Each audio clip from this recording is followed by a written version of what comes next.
Bismillahirrahmanirrahim. Rabbi shrah li sadri wa yassir li amri wahlul 'uqdatam min lisani yafqahu qawli. Allahumma shalli ala sayyidina Muhammad wa ala ali sayyidina Muhammad. Assalamualaikum warahmatullahi wabarakatuh. Halo teman-teman, jumpa lagi di channel YouTube Finasweet. Nah, di video kali ini saya akan berbagi sebuah kisah tentang keajaiban sholawat. Kisah ini adalah kisah nyata yang dialami oleh seorang bapak yang mendadak mendapatkan uang sebesar 50 miliar. Kisah ini diceritakan oleh seorang petani yang berasal dari Banjarmasin.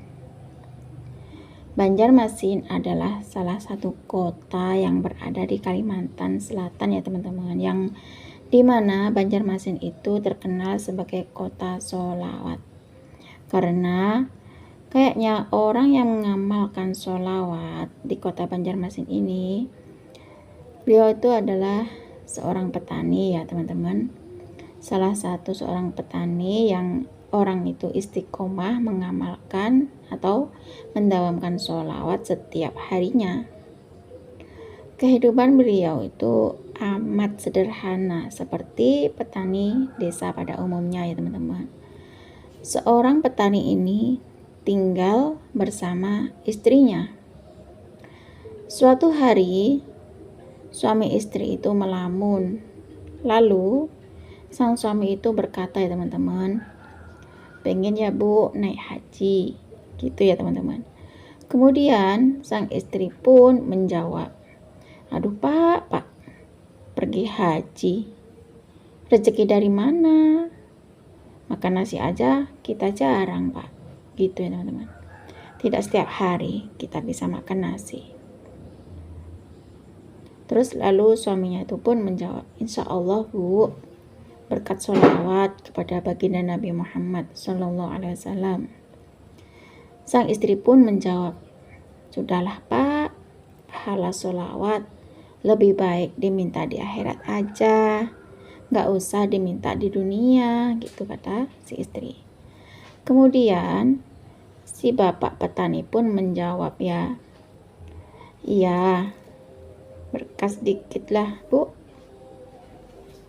pergi haji untuk menyempurnakan rukun Islam. Dan si bapak petani ini pun berdoa kepada Allah, tak ada berkah dari selawat ini ya Allah, aku minta sedikit saja untuk aku menyempurnakan rukun Islam itu. Kemudian si bapak petani ini beranjak dari lamunan ya teman-teman, dan berdoa dan doanya itu untuk melanjutkan aktivitasnya kembali di sawah. Pada saat mencangkul ya, si bapak petani itu cangkulnya itu mengenai sebuah benda keras, dan dilihatlah sebuah benda keras tersebut ternyata sebesar jempol kaki ya teman-teman. Sepertinya berlian nih, kata bapak petani itu dalam hati. Kemudian si bapak petani itu saking senengnya ya teman-teman, si bapak petani ini langsung pergi ke pasar teman-teman dalam keadaan pakaian penuh lumpur sambil membawa cangkul masuk ke toko berlian itu teman-teman. Lalu salah seorang karyawan toko berlian itu pun bertanya pada si bapak petani itu, hai bapak, mau kemana?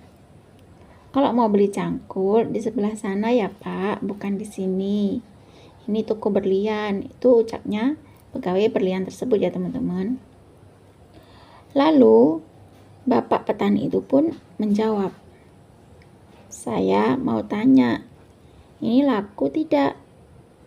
Ya kalau dijual, sambil menunjuk berlian yang beliau temukan itu ya teman-teman, yang di sawah itu. Kemudian diberi ke salah satu karyawan toko tersebut, dan si karyawan ini menyuruh karyawan lain untuk memanggil cukong yang ada di toko tersebut, toko berlian itu ya teman-teman.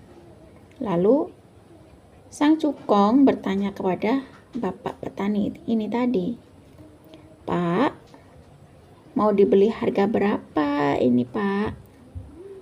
Kemudian si bapak petani pun menjawab, ya, enggak kok Bu, saya cuma mau tanya ini, kira-kira harganya berapa ya, gitu.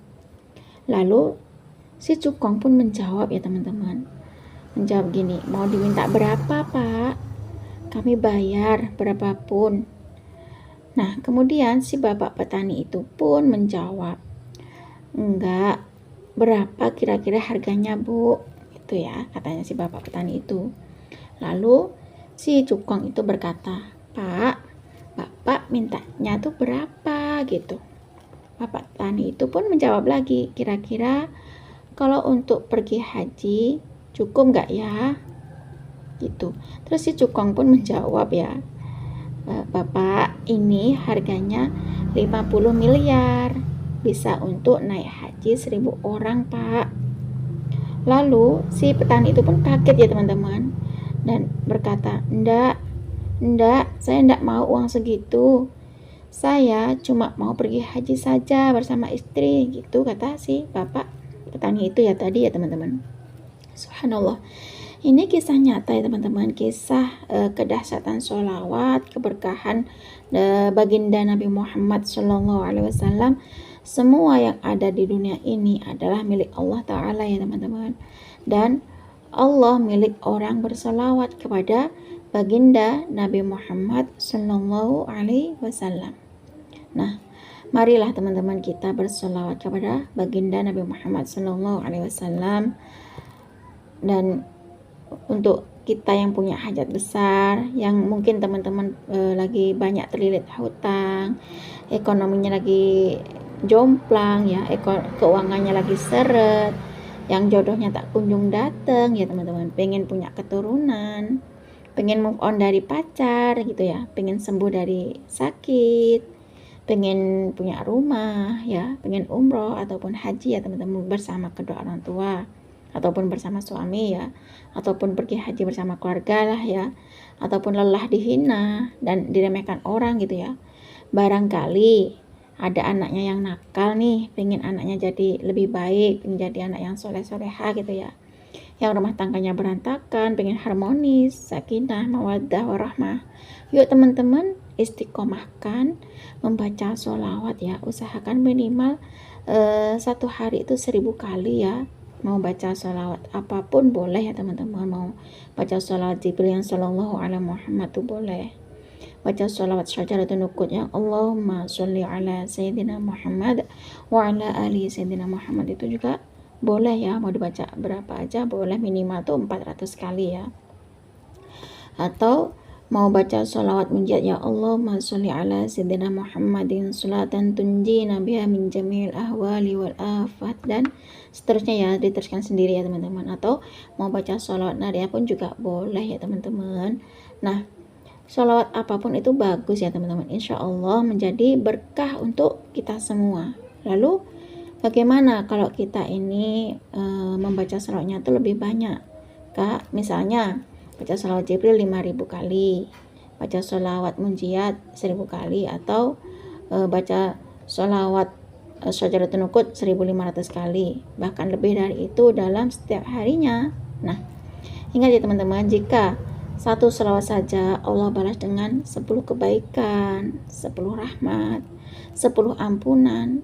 Apalagi kalau kita memperbanyak bacaan sholawatnya, insya Allah malah akan jauh lebih bagus, ya teman-teman, dan akan lebih banyak pula pahala kebaikan yang akan kita dapatkan. Yang terpenting di sini adalah istiqomahkan setiap hari, dan jangan lupa, ya teman-teman, yakinlah Allah pasti akan bantu kita. Bersabarlah terus, ya teman-teman, bersabar dan terus bertawakal. Allah pasti akan mengabulkan hajat teman-teman semua. Nah, jika Allah belum mengabulkan hajat, mungkin Allah masih menguji dengan banyak hal, tapi Insya Allah ya, Allah akan kabulkan apa yang menjadi hajat kita. Terus bersabar, yakin, dan terus yakin kepada Allah Subhanahu wa Ta'ala. Tunggu saatnya tiba ya teman-teman. Allah kabulkan apa yang menjadi doa dan hajat kita ya teman-teman. Nah, mungkin itu saja yang bisa saya sampaikan ya, kurang lebihnya. Saya mohon maaf yang sebesar-besarnya. Semoga dari kisah ini tadi bisa kita ambil manfaatnya, bisa kita ambil motivasinya ya teman-teman. Cukup segini saja ya teman-teman yang bisa saya sharing. Semoga kisah keajaiban sholat itu tadi bisa menginspirasi kita semua. Semakin banyak kita baca sholawat, maka semakin banyak berkah yang kita dapat. Assalamualaikum warahmatullahi wabarakatuh.